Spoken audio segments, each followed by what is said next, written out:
한 방 미사일 쏴가지고 되는 전쟁이 없어요. 적어도 수십 발, 수백 발을 쏘는 경우가 있고요.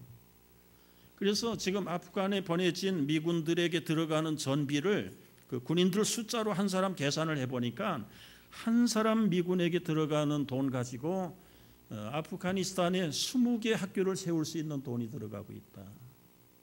그러니까 한마디로 이 전쟁 비용이 어마어마하게 막대한 돈이 들어가고 있는데 그것뿐만 아니에요. 지구 밖에서 인공위성에서 원격 조종을 해서 지금 다 거기에 투자를 하면서 전쟁을 입체적으로 하고 있는데 지구 밖에서 원격 조종하지요, 공중에서 폭격하지요, 뒤에서 미사일 쏘지요, 그리고는 그 비싼 무장을 한 군인들이 지상 침투를 하지요, 때로는 해군을 동원하지요. 그 막대한 전쟁의 비용을 누가 다 감당합니까? 우리들이 시민들이 감당을 하는 거예요. 알게 모르게 내는 세금이 일부가 전투에 필요한 비용으로 다 나가고 있습니다. 그래서 결국은 현대 전쟁은 어떤 면에서는 신무기 개발이고 그리고 재력 싸움이에요. 국방비가 얼마나 집행이 되는가에 의해서 세계 전쟁의 승패가 갈라지는 것이 지금 현대 전쟁의 특징들이죠.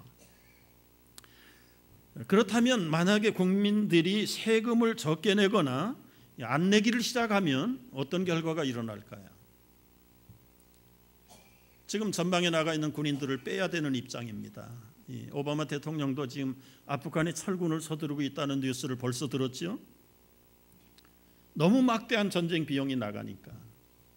결국은 막대한 전쟁 비용이 나간다는 것은 막대한 국민들의 세금으로 충당된다는 이야기고, 세계 최강의 국방력을 자랑한다는 것은 미국 시민들이 최대의 세금을 많이 들이고 있다는 뜻이기도 한 것이죠.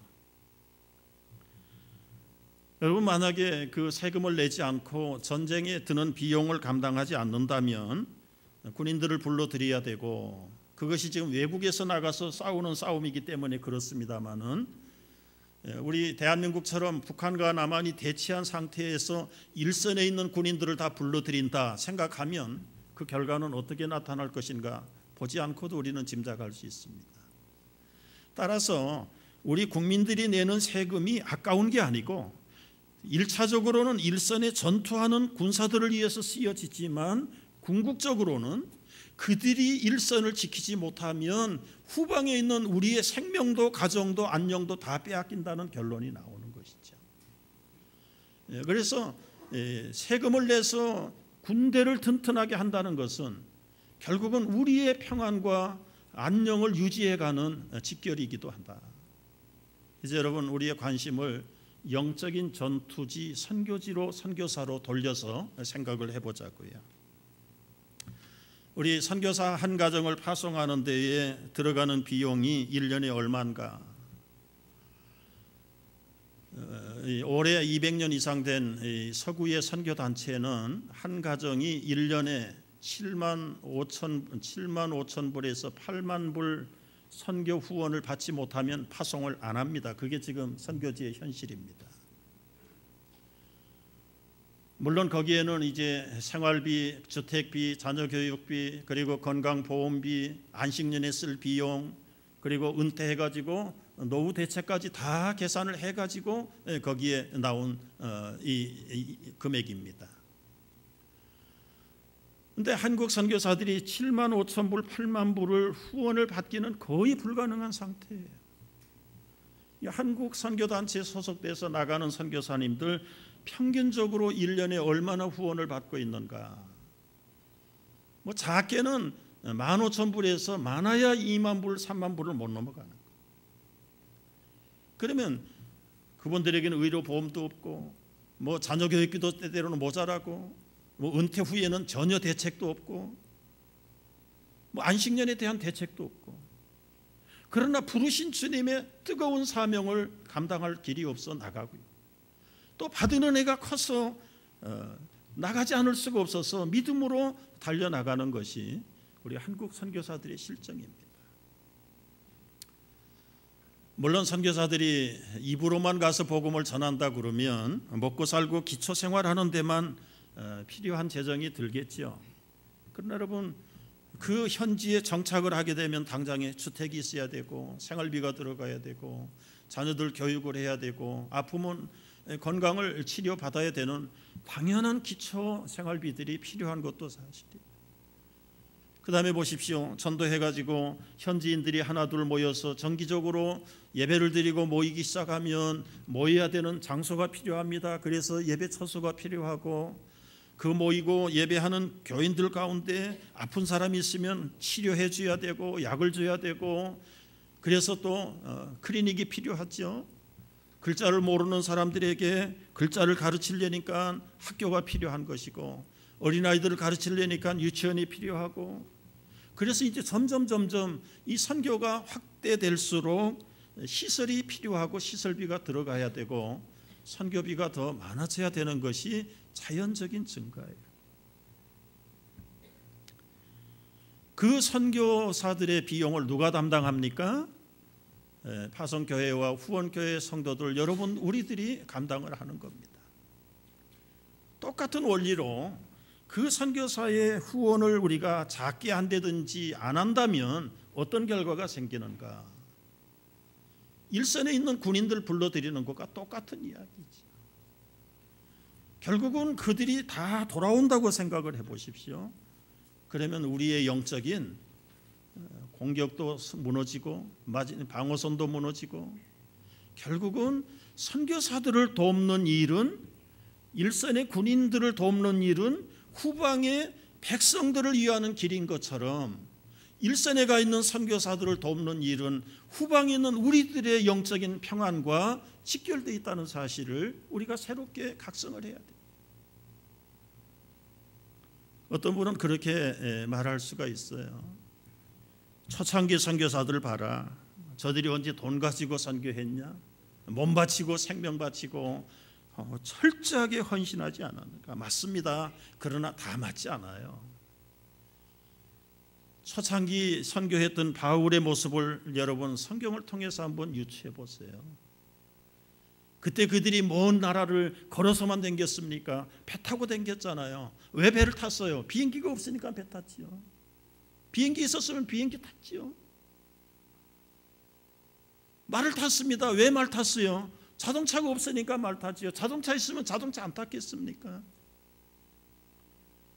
우리 파송 선교사들 가운데 지금 자동차가 15년, 20년 돼가지고 이제는 부품도 구할 길이 없어서 폐차했습니다. 좀 새 자동차가 필요합니다. 저한테 매달 소식이 오는데 우리 교우들에게 꺼내놓지를 못했어요. 한번 생각을 해보자고. 우리 미국처럼 생각하면 안 돼요. 여기는 대중교통을 이용해도 얼마든지 편리할 수 있는데 선교지 가면 대중교통 자체가 없어요.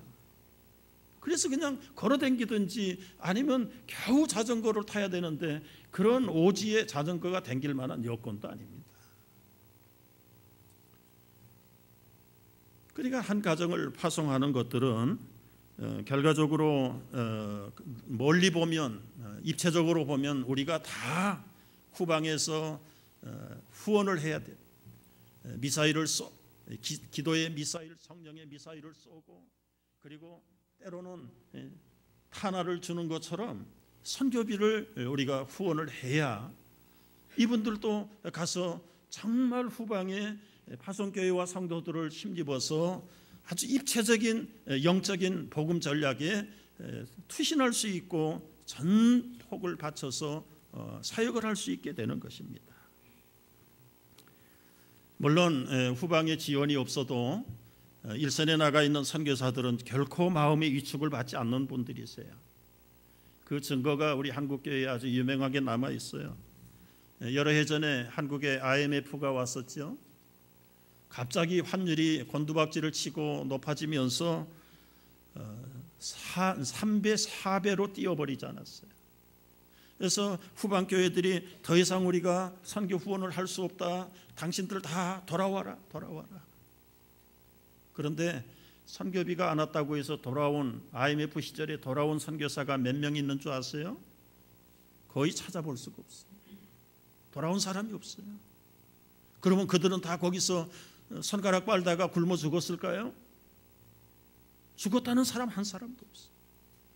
오히려 더 그들이 기도하면서 철저하게 하나님 바라보고 하나님이 주시는 자족하는 비결을 배우게 된 거예요. 바울이 뭐라고 고백을 했습니까? 11절 12절의 말씀을 보십시오. 한번 읽어볼까요? 내가 궁핍함으로 말하는 것이 아니니라. 어떠한 형편이든지 나는 자족하기를 배웠노니 나는 비천에 처할 줄도 알고 풍부에 처할 줄도 알아. 모든 일 곧 배부름과 배고픔과 풍부와 궁핍에도 처할 줄 아는 일체의 비결을 배웠노라. 오히려 선교사들에게는 환경의 변화에 따라서 마음이 기뻤다가 즐거웠다가 다쳤다가 그런 사람들이 아니에요. 환경이 가난하든 부유하든 비천하든 때로는 풍족하든 일체의 비결을 가졌다는 것은 뭘 말하는 겁니까? 영적인 부유함을 받았기 때문에 어떤 상황 속에서도 흔들리지 않는다는 이 자족하는 비결을 우리 선교사들이 먼저 주님을 사랑하는 가운데 배운 사람들이에요. 우리가 갖지 못하는 부유함이 그들에게 영적인 부유함이 있습니다. 어디에서 오는 것입니까?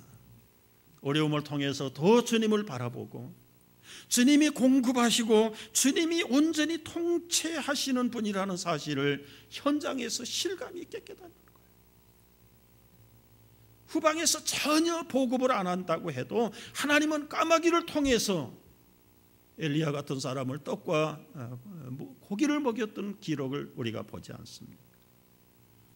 선교사들이 어려울 때 때로는 후방에서 지원이 끊어지고 후원이 끊어질 때 그들은 낙심하고 돌아갈 사람들이 아니라 주님을 더 의지하는 가운데서 이제는 어떤 형편에서도 이길 수 있는 능력을 받았다. 그래서 그 유명한 13절의 고백이 나오는 거예요. 내게 능력 주시는 자 안에서 내가 모든 것을 할 수 있느니라. 우리 다 같이 한번 외칩니다. 시작. 내게 능력 주시는 자 안에서 내가 모든 것을 할 수 있느니라.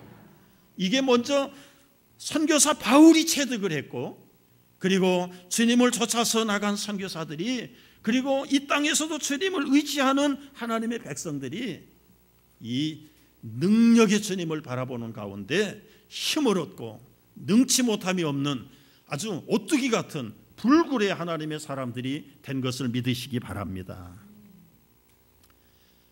그럼에도 불구하고 바울이 선교를 할 때에 안디옥 교회가 저들을 처음에는 후원을 했습니다.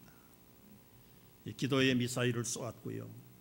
그리고는 재정을 보내서 바나바와 사울에 필요한 모든 것들을 채워줬습니다. 그러나 이제는 빌립보 지역에 가서 교회를 개척을 했을 때 거기에 양육을 받은 빌립보 성도들이 바울이 그 지역을 떠나서 데살로니가 지역에서 복음을 전하고 교회를 할 때 그들이 다 주머니를 털어가지고 선교비를 보낸 거예요. 그 말씀이 오늘 읽은 14절부터 나오는 얘기 안에 태초에 너희들만 이 괴로움에 함께 참여했다라고 말하면서 한 번, 두 번 계속해서 쓸 것을 채워주신 것에 대해서 너무 감사하는. 여러분, 우리가 선교비를 낸다는 것은 이 하나님이 공급하시는 것 가지고 하는 것이죠. 또 그들에게도, 선교사들에게도 하나님이 후방에 있는 성도들의 교회의 마음을 움직여서 보내도록 하는 것들이다. 따라서 가든지 보내든지 연합해서 선교를 하고 후원하고 나가는 자들은 결국은 하나님으로부터 받는 공급으로 하는 것이다. 그럼에도 불구하고 우리 기도만 해가지고는 이 후원이 사실은 약해요. 왜냐하면 기도하겠습니다. 그 기도가 한 달을 가든가요, 두 달을 가든가요. 마음은 있지만 여러분, 물질이 가지 않으면 기도가 오래 지속되지 못한 것입니다. 선교비를 내지 않고 기도만 하겠다는 것은 어떤 면에서 기도 후원을 못하는 결과이다. 그렇게 봐야 되는 것이 자연적인 것이에요. 하나님이 공급하지만 일선에 나가 있는 선교사들은 후방교회 성도들이 참 정성스럽게 보내주는 그 헌금이 올 때 받을 때 그걸 가지고 선교 사역을 동참할 때에 굉장한 뒷심이 생기는 거지.